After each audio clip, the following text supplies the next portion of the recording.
7 मई 2025 की तारीख भारत के इतिहास में दर्ज हो गई।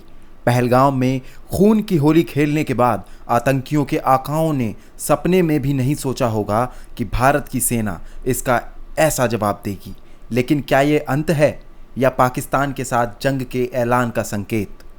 पीएम मोदी भारत और पाकिस्तान की कुंडली में इसका उत्तर छिपा है। पीएम मोदी भारत और पाकिस्तान की कुंडली में इसका उत्तर छिपा है।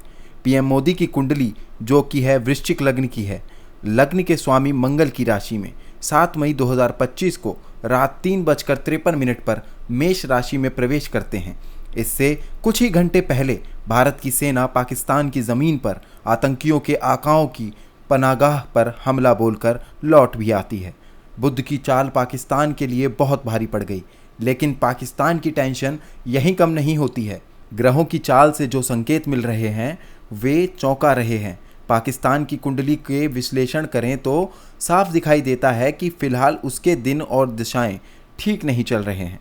पाकिस्तान की कुंडली मेष लग्न की है, जिसका स्वामी मंगल वर्तमान समय में नीचे का होकर कर्क राशि में विराजमान है। मंगल नीच राशि में हो तो युद्ध में पराजित होना पड़ता है। ज्योतिष में मंगल को युद्ध का कारक माना गया है। पाकिस्तान की कुंडली में सबसे खराब दशा चल रही है। पाकिस्तान की कुंडली शुक्र की दशा चल रही है। शुक्र पाकिस्तान की कुंडली में मार्केश है। ज्योतिषी शास्त्र के अनुसार जब मार्केश की दशा चल रही हो तो व्यक्ति को मृत्युल्य कष्ट मिलता है। पाकिस्तान का यही समय आरंभ हो चुका है। भारत की वृषभ लग्न की कुंडली शनि प्रधान है। शनिदेव लोकतंत्र के कारक भी हैं। भारत की कुंडली में शनि तीसरे भाव में गोचर कर रहे हैं। कुंडली का तीसरा भाव पराक्रम, साहस, भाई बहनों और यात्रा से जुड़ा होता है। यह व्यक्ति के शुरुआती जीवन, पड़ोसी देश और भाई बहनों से भी संबंधित है। यह भाव व्यक्ति की संचार क्षमता, मानसिक स्थिति और रुचियों को भी दर्शाता है। भारत की कुंडली में इस भाव 5 ग्रह सूर्य, शनि, शुक्र, बुध, चंद्रमा विराजमान है। वैदिक ज्योतिष शास्त्र में इसे एक महान प्रवज्र राजयोग कहते हैं। पीएम मोदी की कुंडली में शनि बलवान, प्रधानमंत्री नरेंद्र मोदी की कुंडली में लग्न में चंद्र मंगल, चतुर्थी भाव में बृहस्पति, पंचम भाव में राहु, दशम भाव में शुक्र शनि तथा एकादश भाव में सूर्य बुध केतु ग्रह गोचर कर रहे हैं। अंक ज्योतिष के अनुसार पीएम मोदी का जन्म 17 सितंबर को हुआ है, इसलिए इनका मूलांक 1 और जोड़ 7, इसका मतलब 8 बनता है, जो शनि का अंक है।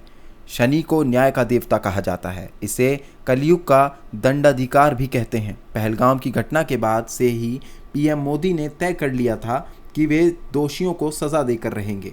आरंभ है प्रचंड। 7 मई को ऑपरेशन सिंदूर उसी का नतीजा है। लेकिन यह हमला अभी अंतिम नहीं है, क्योंकि हमले के समय की कुंडली भी शनि प्रधान है, मकर लग्न की कुंडली बनाती है। विशेष बात यह है, हमले के समय चतुर्ग्रह योग बना हुआ था। बुध, शुक्र, शनि और राहु एक साथ विराजमान थे, यानी ग्रहों की स्थिति साफ इशारा कर रही है भारत यहीं रुकने वाला नहीं है। आने वाले दिनों में पाकिस्तान को अलग अलग मोर्चों पर भारत उसे कड़ी पटकनी देगा। बुध आने वाले दिनों में पाकिस्तान के संचार व्यवस्था को प्रभावित कर सकता है। उसका बैंकिंग सिस्टम चरमरा सकता है। मार्केश शुक्र के कारण उसके बड़े नेता, बड़े उद्योगपति, सेलिब्रिटी आदि देश छोड़कर जा सकते हैं।